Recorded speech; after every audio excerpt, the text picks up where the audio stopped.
അടുത്ത സിനിമ കാലാൾപ്പട. അത് വിജയ് തമ്പി രഞ്ജിത്ത് കൂട്ടുകെട്ട്. വിജയ് തമ്പി സംവിധായകനായ ശേഷം തുടക്കകാലത്ത് കുറെ സിനിമകൾ രഞ്ജിത്ത് എഴുതിയിട്ടുണ്ട്. അതിൽ ഉള്ളൊരു സിനിമയാണ് കാലാൾപ്പട. കാലാൾപ്പട ശരിക്കും ഷൂട്ട് തുടങ്ങി കുറച്ച് കാലം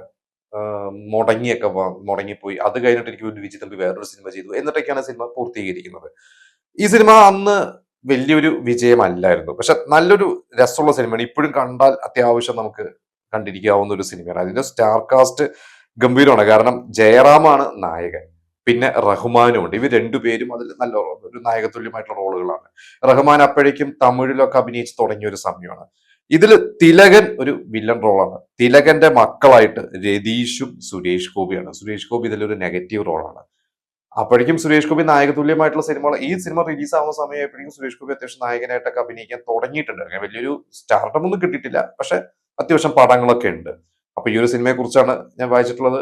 ഇതിന്റെ അവസാനം ക്ലൈമാക്സ് ഒക്കെ ഷൂട്ടിംഗ് സമയത്ത് റഹ്മാനും ജയറാമും ഇതിൽ സുരേഷ് ഗോപിയും ഗുണ്ടകളൊക്കെ ആയിട്ടുള്ള ഒരു ഫൈറ്റ് സീക്വൻസിൽ റഹ്മാൻ സുരേഷ് ഗോപിനെ ഇടിക്കുന്നത് സുരേഷ് ഗോപിക്ക് താല്പര്യമില്ല, അതുകൊണ്ട് ജയറാം വേണമെങ്കിൽ എന്നെയൊക്കെ തല്ലിക്കോട്ടെ എന്ന് പറഞ്ഞ് അങ്ങനെ കുറച്ച് ഇഷ്യൂ ഒക്കെ ഉണ്ടായതായിട്ടൊക്കെ ഞാൻ വായിച്ചിട്ടുണ്ട്.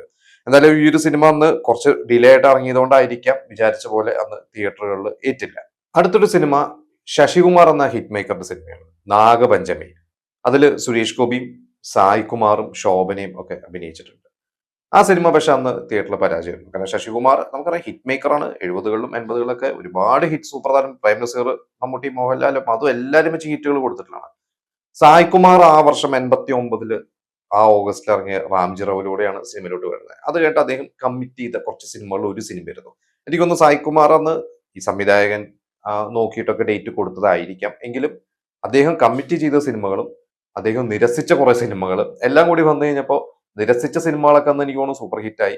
ഏതൊക്കെ സിനിമകളെന്ന് എനിക്ക് അറിയില്ല, ഞാൻ പല ആർട്ടിക്കിൾസ് വായിച്ചിട്ടുണ്ട്. പക്ഷെ അധികം കമ്മിറ്റ് ചെയ്ത സിനിമകളൊന്നും വിചാരിച്ച പോലെ ഹിറ്റില്ല. അതായിരിക്കും സായ് കുമാർ എന്ന നടൻ ഒരു നായകനായിട്ട് പിന്നീട് അദ്ദേഹത്തിന് അങ്ങനെ ശോഭിക്കാൻ പറ്റാതിരുന്നത്.